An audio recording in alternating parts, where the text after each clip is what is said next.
हमारे रहते आप बेरोजगार क्यों हैं? सरकारी नौकरी की सबसे अच्छी तैयारी, सबसे अच्छे अध्यापक, सबसे कम फीस, हरियाणा का नंबर 1 कोचिंग सेंटर आईसी। नमस्कार, मैं हूं प्रमोद और आप देखना शुरू कर चुके हैं दी सड़कनामा.com। इस वक्त मैं मौजूद हूं एलनाबाद विधानसभा क्षेत्र के गांव शाहपुरिया में और आपको तस्वीर दिखा रहा हूं कि यहां पे उपचुनाव हो रहा है। 30 अक्टूबर को वोट डाले जाएंगे, 2 नवंबर को नतीजे आएंगे और इस उपचुनाव को लेकर के अलग अलग जो राजनीतिक पार्टियों के जो लोग हैं वो मतदाताओं से वोट की अपील कर रहे हैं।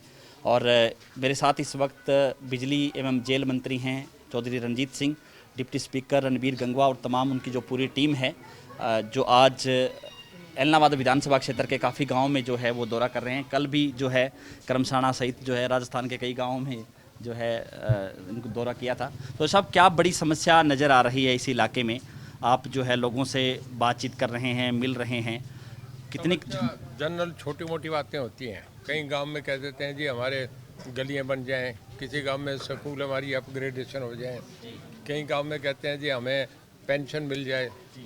मतलब छोटी मोटी जो आम बीपीएल कार्ड की बातें भी होती हैं।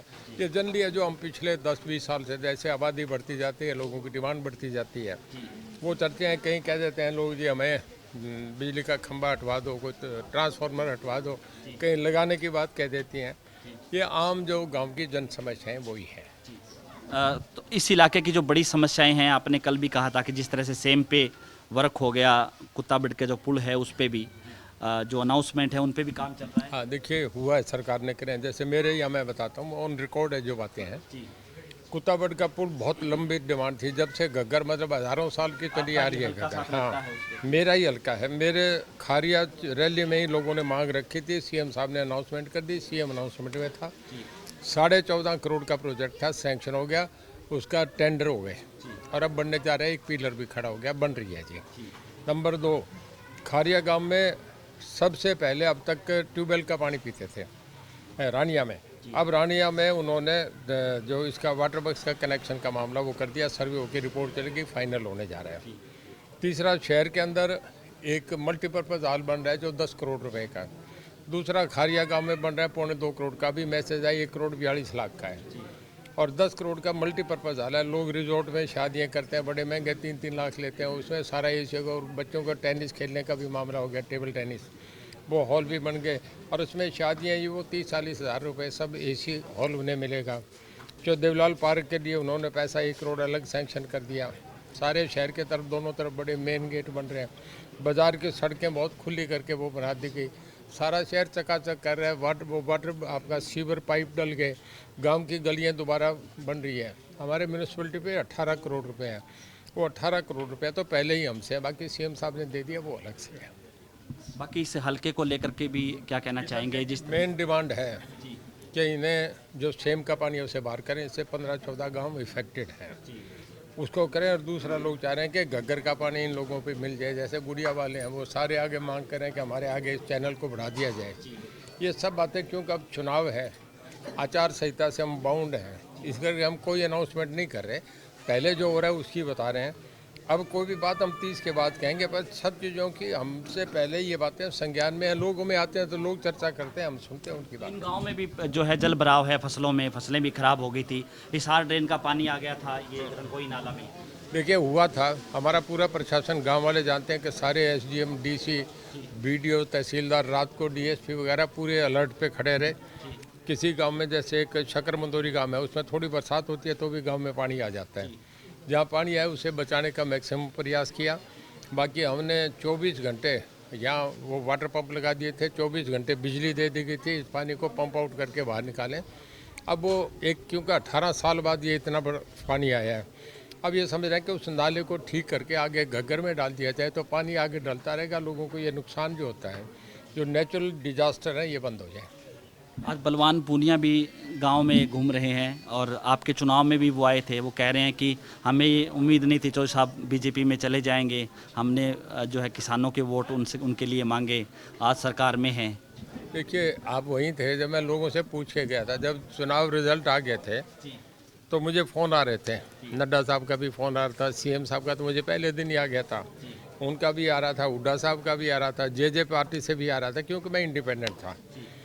मैंने वो जुलूस सीधा ही मेरी कोठी पे आ गया और मैंने ऊपर छत पे चढ़ के, भीड़ ज़्यादा थी, पूछा भाई बताओ तुम मेरे मतदाता हो, क्या आदेश है? लोगों ने कहा बीजेपी की तरफ जा। मैं बीजेपी की तरफ चला गया। मैं तो मेरे मतदाताओं की मानूंगा ना, जिन्होंने एमएलए बनाया। उसमें बलवान पूनिया मैं इज्जत करता हूँ, बढ़िया आदमी है, बहुत बढ़िया आदमी है, लोगों से जुड़े हुए आदमी है, मेरे दोस्त भी हैं, मित्र भी हैं। पर वहाँ ऐसा तो कोई सब्जेक्ट था नहीं कि बीजेपी की तरफ, ना मैंने कोई बीजेपी को गाड़ी निकाली, ना कांग्रेस को निकाली। कांग्रेस ने टिकट नहीं दी, मैं खड़ा हो गया। मेरे लोगों ने कहा कि तुम खड़े हो जाओ, मैं प्रोग्राम से, मेरी सब पार्टियों की जबान जब्त, मैं 22,000 वोटों से जीता। और मुझे पहले दिन सीएम साहब ने कह दिया कि चौधरी साहब आप चुनाव जीत रहे हैं, मैं बधाई देता हूँ, मुझे आपका धन्यवाद। इलेक्टेड नंबर 1 देश का, प्रदेश का कोई आदमी कह रहा है तो मैं मेरी जीत पुख्ता करता हूँ। तो बोले हमें अच्छे आदमी चाहिए। तो मैं कहना जी अगर कांग्रेस के 51 आ गए और आपके 38 आए तो मैं 38+1 हूँ, मैं 51+1 नहीं हूँगा, जवान का आदमी हूँ, आपके साथ रहूँगा। इस बात से उन्होंने मुझे पार्टी में साथ ले लिया, मुझे मिनिस्टर बनाया, मैं उनके साथ हूँ। हुड्डा साहब यहाँ पे प्रचार करके गए। कल अभय चौटाला ने कहा कि वो तो बीजेपी के लिए वोट मांगे, क्योंकि उन्होंने कांडा को अपना नज़दीकी बताया, मित्र बताया, दोस्त बताया, कहा कि उसके सरकार में वो उनके नज़दीकी रहे। राजनीति में दाएं बाएं इशारे करे जाते हैं, अगर हुड्डा साहब कर गए तो हम उनका धन्यवाद करते हैं।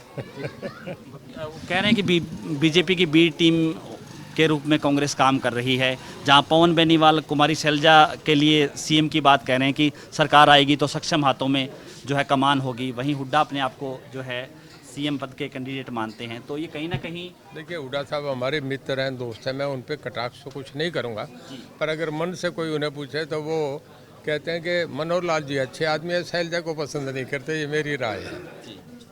बाकी और क्या कहना चाहेंगे? चुनाव चल रहा है, बीजेपी के लिए आप वोट मांग रहे हैं। से अपील करने आए हूँ कि बीजेपी को वोट दो और तुम्हारे काम होंगे, हर काम हम आपके करेंगे। जनता का हमें बहुत हौसला है, देख रहा हूँ बहुत माहौल बदला है, हर बॉडी लैंग्वेज देख के कर रहा हूँ लोगों का। लोग किसान आंदोलन को कहीं बीच में आड़े नहीं ले रहे कि किसान आपके आंदोलन सामने खड़ा हूँ, ये सारे किसान हैं, मैं भी किसान, देख लो सारे किसान बैठे हैं, कोई एक भी कोई नाराजगी की बात नहीं। मेरा अपना इलाका है, मैं इनके लिए काम करता हूँ, 24 घंटे बिजली देता हूँ। तो ये अर्धसैनिक बल, वज्र वाहन, इतनी पुलिस बल, देखिए इनेलो ने जो है दुरुपयोग करने का आरोप लगाया है सरकारी इलेक्शन कमीशन का काम है, हमारे यहाँ तो अब यूपी बिहार में तो सदा ही चलते हैं, कोई नई बात नहीं है। सरकारी मशीनरी का दुरुपयोग कर रही है। इलेक्शन कमीशन का अपना कंडक्ट करने का तरीका है, उसमें हमारा कोई लेना देना, ना हम मांग रहे ना वो, उनका काम। धन्यवाद। गंगवा जी क्या कहना चाहेंगे? आप भी प्रभारी हैं इस चुनाव को लेकर के, और क्योंकि बहुत जल्द जो है वोट भी हो रहे हैं 30 को, कुछ ही दिन शेष बचे हैं। अभी जैसे चो साहब ने सारी बातें विस्तार से बता दी, हम तो गांव के अंदर जा रहे हैं और लोगों का जो मूड देख करके मैं कह सकता हूं कि निश्चित तौर पर भारतीय जनता पार्टी का उम्मीदवार गोविंद कांडा जी ये चुनाव अच्छे मतों से जीत रहे हैं, क्योंकि लोगों ने एक मन बना लिया है कि हम सरकार के साथ जा कर के और हल्के का विकास करवाने का काम करेंगे, क्योंकि यहाँ लगातार 17 साल से विपक्ष का एमएलए बनता रहा है। हालांकि हमारे जो मुख्यमंत्री है माननीय मनोहर लाल जी, उन्होंने कभी भी पक्ष से या विपक्ष के नहीं की, कोई भी एमएलए कोई काम लेकर के जाता है। मैं भी विपक्ष का एमएलए भी रहा उनके सामने, जब भी हमने कोई काम कहा उन्होंने प्राथमिकता के आधार पर वो करने का काम किया। लेकिन यहाँ से जो एमएलए बन करके गए उन्होंने हमेशा कहा ना जी हमारी तो सरकार को नहीं, हम तो वोट जो है हम तो इनको भारतीय जनता पार्टी की सरकार है, कोई काम हल्के के कहेंगे नहीं। अगर जो हल्के का नुमाइंदा है उसकी जिम्मेवारी होती है किसी भी टाइप का कोई कार्य है वो सरकार के सामने रखे और उसको दूर करवाने का काम करे। तो इसलिए लोगों ने मन बना लिया है कि क्योंकि सरकार भारतीय जनता पार्टी की है और इसलिए भारतीय जनता पार्टी के उम्मीदवार को यहाँ से जिता करके और उनसे अपने विकास कार्य करवाने का काम करेंगे। जी बीजेपी सरकार में काफ़ी मंत्री आ रहे हैं, इलाके में भी जा रहे हैं, और हम भी लगातार जो लोगों के बीच में जा कर के ग्राउंड रियलिटी चेक कर रहे हैं। जहां युवा कह रहे हैं कि बेरोजगारी में हरियाणा कहीं न कहीं 2 नंबर पे और 1 नंबर पे बता रहे हैं, वहीं जो है कुछ गाँव के अंदर ऐसा भी आया सामने कि फिर नौकरियाँ लगी हैं, लेकिन लगातार कुछ ऐसी भर्तियां हैं जो लंबे टाइम से पेंडिंग पड़ी हैं, और जो है कुछ युवा ऐसे भी हमें मिले कि जो ओवरेज हो रहे थे और उनको जो है रोज़गार की जो भर्तियां हैं उनका जो प्रोसेस बड़ा स्लो है, पेपर भी लीक हुए, उसको लेकर क्या कहना चाहिए? यानी कि एक जो है एक पॉजिटिव पक्ष है कि नौकरियां मिली है गांव-गांव में, लेकिन इसके साथ साथ एक नेगेटिव पक्ष ये है कि प्रोसेस बड़ा स्लो है और दूसरा जो है जो एवरेज, जैसे मैंने बताया कि लंबे टाइम से जो है वैकेंसियों के रिजल्ट नहीं आ रहे हैं और जो है पेपर लीक हो रहे हैं, इनको लेकर के आप, क्योंकि बीजेपी को लेकर के चाहे जींद बाई इलेक्शन की बात करें, एक बड़ा फैक्ट था कि डी ग्रुप का रिजल्ट आया और उसका फ़ायदा जींद उपचुनाव में मिला, आपने भी देखा। यहाँ भी एलनाबाद उपचुनाव हो रहा है, गाँव में उसका एक मैसेज है कि नौकरी लग रहे हैं फेयर, लेकिन इसके साथ साथ युवा भी जो नौकरी चाह रहे हैं उनको नहीं मिल पा रही है। देखिए, आपने जो बात कही लोगों के मन की बात लेकर के, क्यों हमारे सामने तो कुछ भी कह सकते हैं, ये एक अच्छी बात है कि आप पत्रकार होने के नाते ये कह रहे हैं कि युवाओं में ये एक विश्वास दिलाने का काम किया है, विश्वास जगाने का काम किया है सरकार ने कि आपको नौकरी फेयर मिल रही है। बहुत बड़ी बात है। आज तक के हरियाणा के इतिहास के अंदर से सरकारें किसी की भी रही हो, सरकारें जो नौकरी जो है वो पॉलिटिकल सिफारिश से मिलती थी। आज युवाओं के अंदर ये होगा कि हम अगर अच्छे पढ़ेंगे तो हमें योग्यता के आधार पर नौकरी मिलेगी। तो ये एक बहुत बड़ी बात है।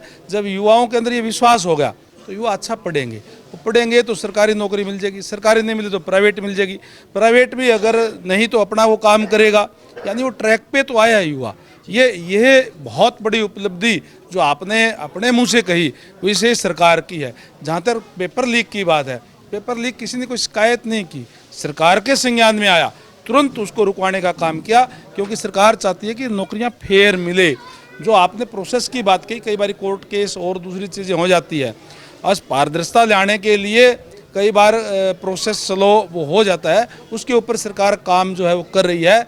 युवाओं को आज ये भरोसा दिलाने में जो है सरकार कामयाब रही है कि आपके साथ कोई अन्याय नहीं होगा, आपके साथ जो है न्याय होगा, आपको योग्यता के आधार पर नौकरी मिलेगी। आज इसी के आधार पर मैं कह रहा हूँ, आज पूरा युवा और छत्तीस बिरादरी के लोग भारतीय जनता पार्टी के साथ है कि उन्होंने तमाम कार्य जो ट्रांसपेरेंसी से काम करने का काम किया। आज यहाँ किसान है, हम गाँव में के अंदर बैठे हैं, अपनी जो भी रजिस्ट्रेशन है वो गांव के अंदर इस CSC सेंटर में जा करके अपलोड करवाने का काम कर सकते हैं। आज कोई भी कास्ट का सर्टिफिकेट है, चाहे SC का BC का है, अटल सेवा केंद्र के अंदर जा करके एक टाइम बाउंड अफसर को वो करना पड़ेगा। इस तरीके की व्यवस्था देने का काम हमारी सरकार ने किया है।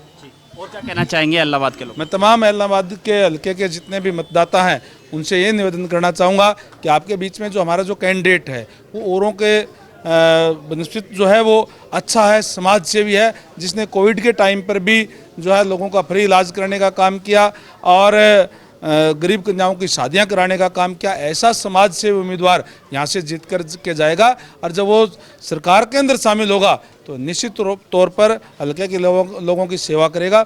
इसलिए तमाम लोगों से निवेदन करता हूं कि एक एक मत आने वाले 30 तारीख को कमल के फूल के सामने वाला बटन दबा करके भारतीय जनता पार्टी के उम्मीदवार को विजयी बनाएं। धन्यवाद। तो ये थे हमारे साथ डिप्टी स्पीकर रणवीर गंगवा। लगातार हमारे साथ बने रहिए और इस वीडियो को आप ज़्यादा से ज़्यादा शेयर जरूर कर दीजिए ताकि तमाम लोगों तक ये जानकारी पहुँचे। बहुत बहुत शुक्रिया।